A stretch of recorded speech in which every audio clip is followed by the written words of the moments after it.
Not entirely sure what I'm doing. This is my first time, as you can probably tell.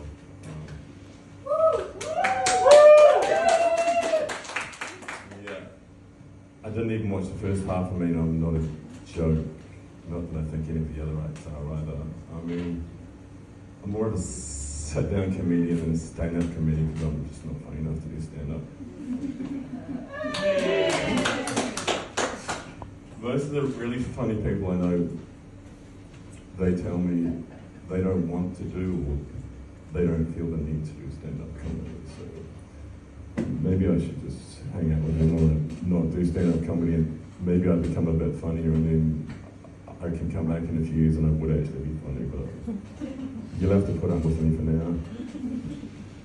According to one of my ex-stand-up, he's an ex-stand-up comic. He doesn't actually want to come back and do it either. I've got all these friends who don't want to do stand-up comedy. Some of them have done it, and so I'm trying to find out why they don't want to do stand-up comedy. And it's not that bad, but I guess if no one asks, I guess I'm not that good either. But anyway, so one of my clever, if not good friends tells me that comedy is the poetry of response. And when I heard that, my immediate response to that was, what was my immediate response? I can't remember. Oh, I can, it's written down, so I have to read it. It was that, well then, poetry is the tragedy of wind. That's actually the first thing that came to my mind. I've stuck with that because I still think that's true. Because if you think about it, flatulence is the only truly disposable art form. I think it's true. I mean, flatulence doesn't even discriminate. If you're blind, if you're deaf, or if you're dumb, you can still smell farts. So it's a disposable art form, the only really disposable art form, and it doesn't discriminate. So probably poetry is the tragedy of women. Even if that sounds tragic, it's supposed to, so. Yeah, and they didn't laugh, so. But they're laughing now. Yeah, great. And then there's that whole thing about comedy being all about timing. But like, what sort of timing are we talking about? Timing the merciless up and come hither, Hirohito, and scream me to the wall, you whirlwind of sorts. That sort of timing, or is it more like?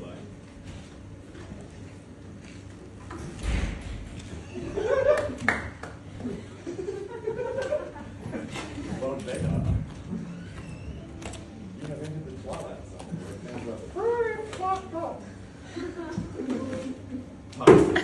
French, is it that sort of timing? Or is it more like your body is a wonderland, your mind I don't understand. I don't believe in sex before marriage, so I became a gynecologist. Is it that sort of timing? I mean, I was crap then and I'm even worse now, but look at me trying to be a stand-up comic. Well, that's just a laugh.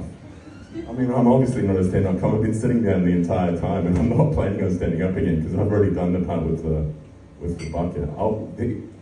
The only other time I'm going to stand up is when I get off. Hopefully I do get off. See, what is it with all the sex jokes? They're so unprofessional, but everyone laughs. I mean, they even laugh at my sex jokes and I'm not that funny. So I'm going to try and be as professional as possible for the rest of the show and try not to make you laugh. It's working so far. Oh, it's big. And you don't have to try not to laugh. It's not going to be that hard not to laugh because I'm not that funny. I've been trying to tell you the whole time I'm not that funny. I'm not sure I've convinced anyone yet, but probably half true anyway. I'm about as professional as Jesus. I mean, he did have the whole hero living on thing down pat, and that's supposed to, well, that's what Shakespeare and all those guys said comedy was about. It's about the hero living on. I mean, Shakespeare wasn't funny either, but although some people think it's hilarious. But it was, comedy used to be about the hero living on. And that whole walking on water and turning water into wine thing, I mean, that was pretty cool. And then he gets serious theological implications tagged onto it. I mean, to me, and I know you're not asking me because you just want me to get off, but it's pure comic genius. And I reckon that he'd get a PhD in comedy if he ever went back to school, comedy school. So if some of you want to go to comedy school and sign up with all the ads, maybe you should go to church first and get some good material. Although they've pretty much taken all of his comic genius out of the Bible, and they've left you with all the stuff that isn't comedy. And it even says in there that, like, he did all these other things, and that, like, if it was all written down, what he'd actually said and done, that all the libraries and all be full. So that's the stuff I want to read, but they want me to read that. They don't even know what it is. They just anyway. If I was to tell another sex joke, and I'm not going to, but here it is anyway.